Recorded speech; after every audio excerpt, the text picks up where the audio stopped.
Троица и на всички светии, защото Ти си, който благославяше, освещава всичко, Боже наш. И за това прославяме Тебе, безначалния Отец, Твой единороден Син, пресветия, благ и животворящ Твой Дух, сега и винаги, и во веки веков. Амин.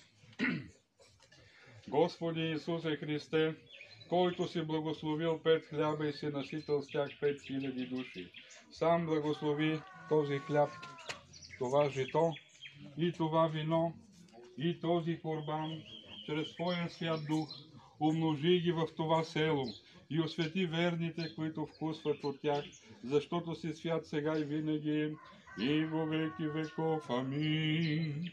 В чест и слава на Светата Троица принасяме Ти, Господи Боже наш, този хляб, това вино, това жито и този корбан, заради молитвите, на които приеми се, щедри Царю, тая жертва в наднебесния Твой жертвеник.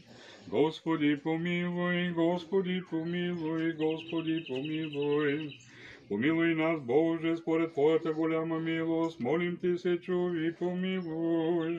Господи помилуй, Господи помилуй, Господи помилуй. Още се молим за милост, живот, мир, здраве, спасение, посещение, прощение и добро преуспяване на тук присъстващите Божии раби. Господи помилуй, Господи помилуй, Господи помилуй, защото си милостив и човеколюбив Бог, и за това прославяме Тебе, Отца и Сина и Светия Дух, сега и винаги, и во веки веков. Амин.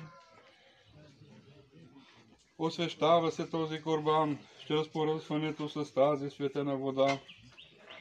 В името на Отца и Сина и Светия Дух. Амин. Освещава се това жито чрез поръсването с тази светена вода. В името на Отца и Сина и Светия Дух. Амин.